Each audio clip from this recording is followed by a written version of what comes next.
Hello? Hello. Oh, that sounds weird. And then there was 8. You sound fine to me, really. I don't know if you've seen this. I see it a lot of the time, mostly on the internet, sometimes on shirts and posters, but it's like 20 ways you know how you're a Doctor Who fan. And I think it was like number 8, and it said 9, 10, 11 aren't just numbers. And I'm there just standing there like, well, what happened to 1 to 8? Yes. So my question is just like, do you ever feel like you're a bit overshadowed a bit by 9, 10, 11? Well, I do sometimes think that, but I'm actually not bitter about it. I understand it completely. You know, the series has been back on since 2005, and it brought with it an enormous number of new fans to the series, a lot of whom have gone back and rediscovered the classic Doctors. Now, the truth of the matter is that when I made it, when the other Doctors, classic Doctors, made it, it earned just as much money for the BBC, but it was not a prestigious program. It wasn't like their #1 program by any means. In fact, we used to get our budgets cut all the time. So the series came back, and it came back really as the BBC's top prestigious program, and that's done a great deal for the classic Doctors as well. So I can't knock it. But yeah, we are inevitably overshadowed because we're the older bunch. I do feel it's a bit unfair in this year, which is the 50th year, which after all is about 50 years of Doctor Who, of which the classic Doctors make up most of those years. So I feel a bit...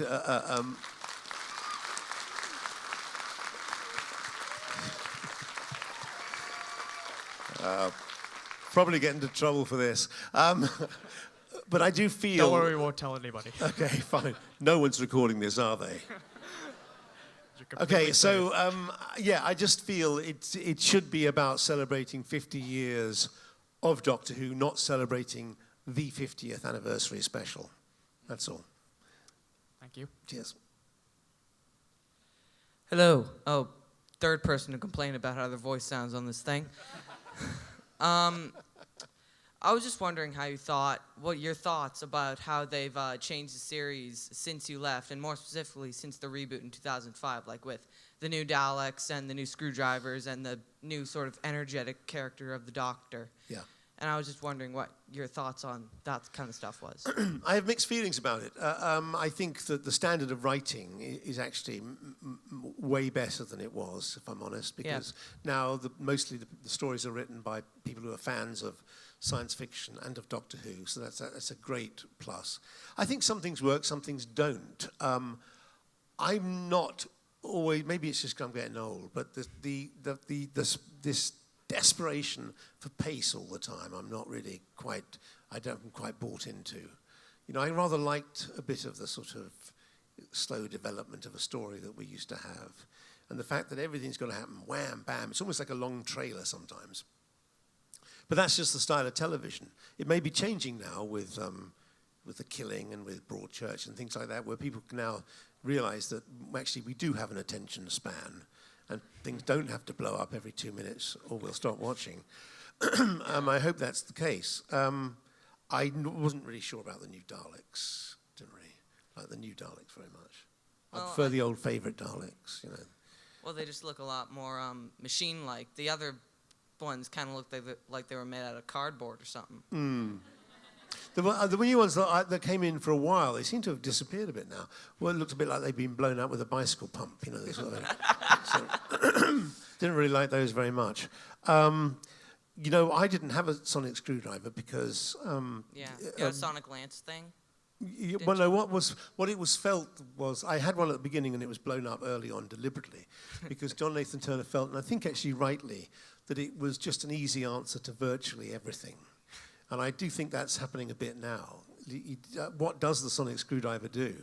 You just point it at anything and it does, you know, it'll blow things up, it'll lock things, it does virtually everything. It's sort of multi-purpose, maybe a bit too much. And what John felt was that the Doctor should get by on his wits a bit more. Yeah, but he still kind of has to do that. It's not like he points a sonic screwdriver at empty space and saves the universe or anything. Yeah, but I mean, I'm never quite sure what it does. I mean, it seems to do just about everything depending on what he has to do. But that's just a personal thing, you know. I mean, I love the series. I sit and watch it with my kids. sometimes now I've noticed I have to turn to them and go, what's going on? I never used to have to do that. What's happened? Is it my brain that's sort of just decaying, probably? Yeah. Never mind. Thanks. Thank you. Cheers.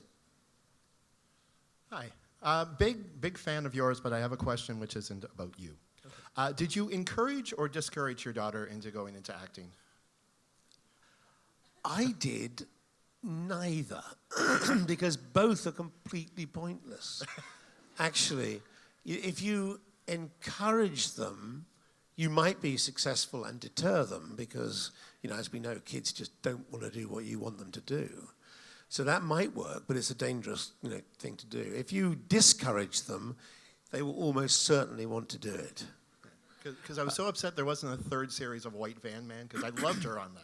Yeah, well, that wasn't down to her. She No. would have been quite happy to do it, and as she would be quite happy to be flying around the universe as a female Time Lord right now, I'm sure. But with the 3 kids. But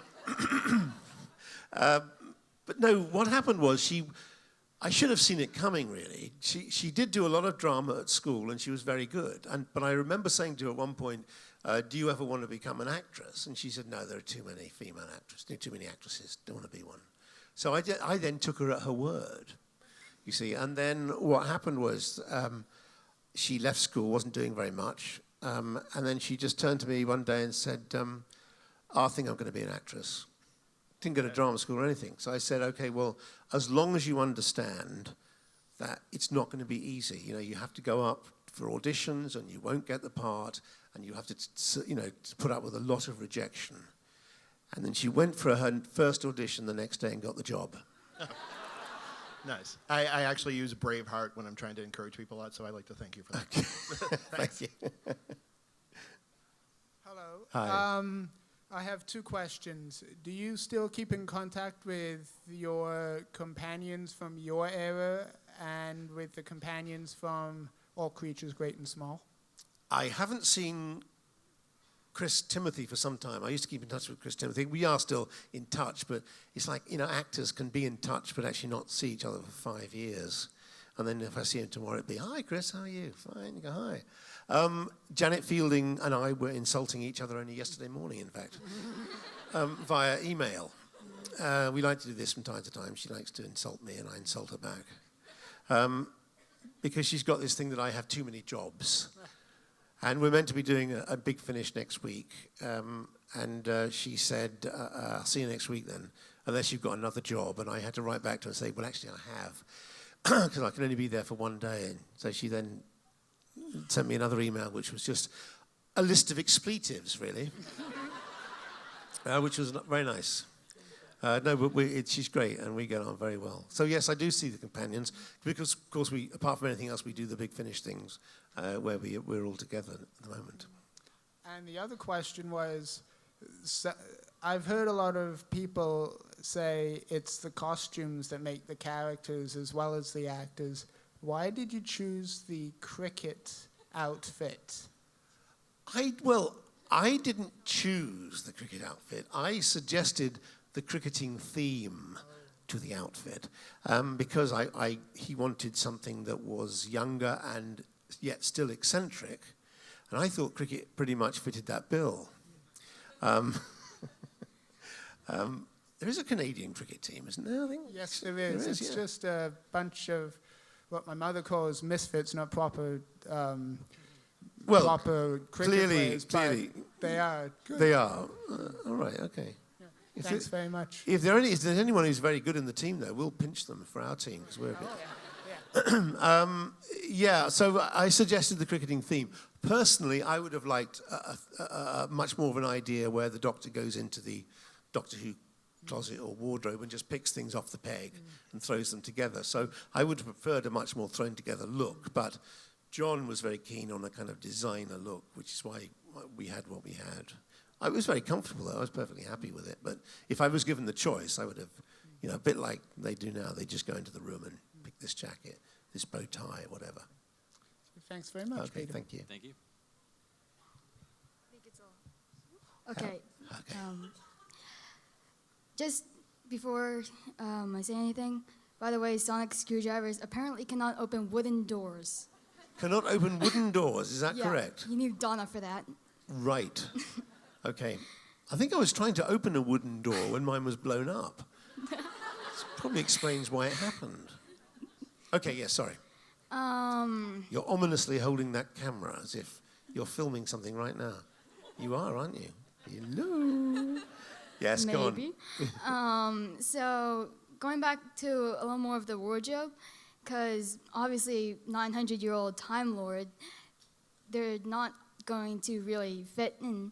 So my question is, what Doctor's outfit do you think is the most odd or like the best one?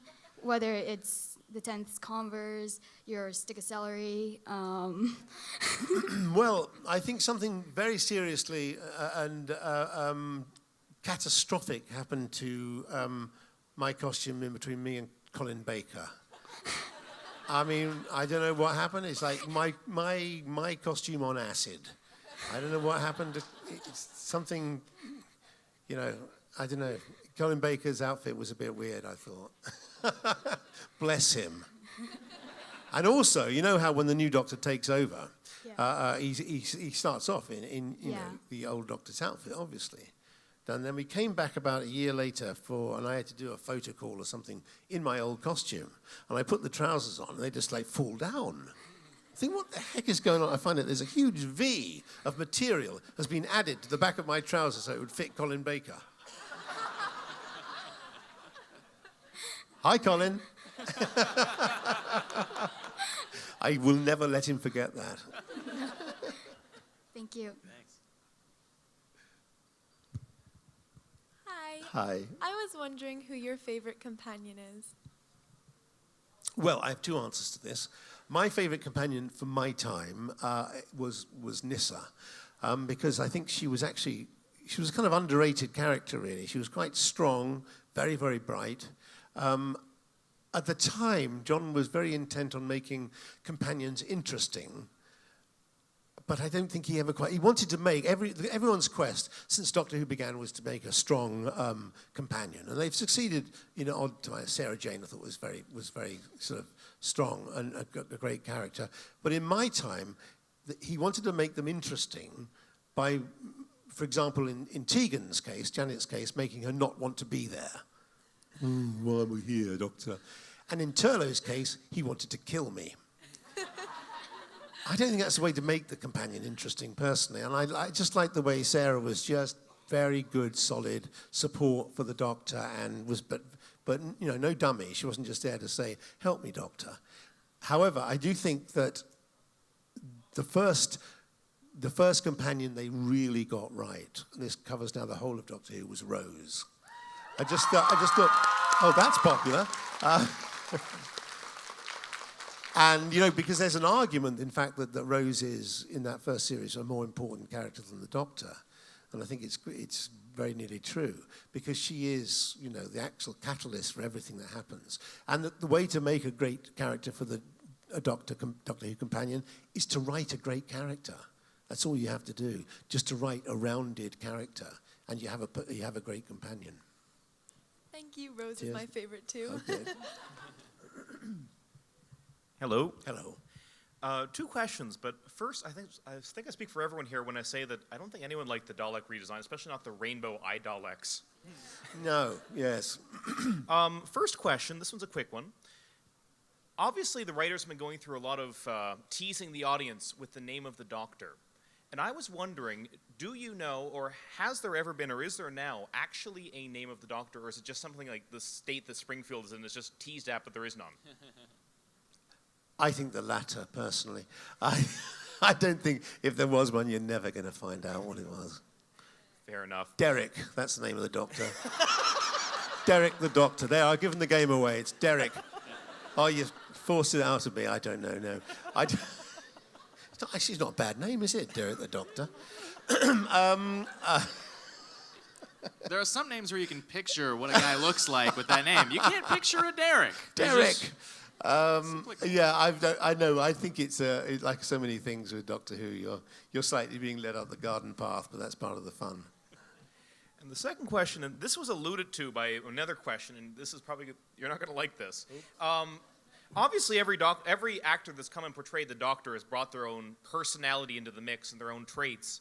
And something that's interesting is contrasting the different Doctors. And to that end, there's a rather iconic speech that Matt Smith does in Series 5, the Hello Stonehenge. The what? The Hello Stonehenge speech at the end of Series 5. Oh, right.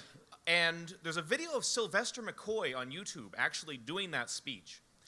Is there? Right. There is. Right. And I was wondering, I have a copy of it here. Would you be willing to grace the world with your performance? I don't know. What is this thing that has suddenly come up now? Last week I'm doing. What am I auditioning for? I've done the part. Yeah. I'm not going to get it again. I don't know the speech. What? What is a speech? I don't know. Bring it here. I've never seen this before. You can't ask me to do this, Cole. It's mad. What is it? And the writing's very, very small.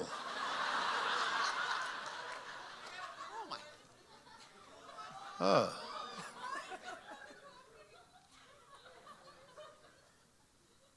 What? Doctor Art? Doctor, I am. Is this a script? What's that? Bigger copy of the speech. This is nuts. Doctor transmitting to the alien fleet. You can Stonehenge with a local effect through the loudspeaker. Sorry, dropped it. Hello, Stonehenge. Who takes the Pandorica takes the universe. But bad news, everyone, because guess who? Ha! Except you lot, you're all whizzing about. It's really very distracting. Could you all just stay still a minute? Because I am talking! Now, the next question is the hour. Who's got the Pandorica? Answer, I do. Next question, who's coming to take it from me? Come on, look at me. No plan, no backup, no weapons worth a damn. Oh, and something else I don't have. Anything to lose. So if you're sitting up there in your silly little spaceships with all your silly little guns and you've got any plans on taking the Pandorica tonight, just remember who's standing in your way. Remember every black day I ever stopped you, and then, do the smart thing. Let somebody else try first. I have never read that in my life before. I'm so sorry. That was nonsense. Thank you very much. We got time for a couple more questions. Did I get the job? I don't know. Probably not. Too old, they're saying. Too old. Right. Yes. Hello. Hello. Looking good. Does sound weird. Okay. All right. So I want you to read. No. Security. Okay. Yes. What I'm wondering is when you are just out at conventions or just on the street, and someone like comes up to you and is like, "Oh, you're my 8th favorite Doctor," or "Look, I'm dressed up like your son-in-law. Look at me." No offense to everyone here who's dressed up as a different Doctor, but how do you want to react to that?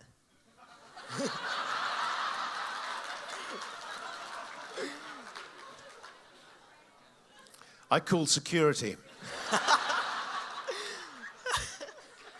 It's quite funny, isn't it? When people don't really quite, people say very strange things to you. They'll come up and say, could you sign this? I don't like you myself, but this is from my wife.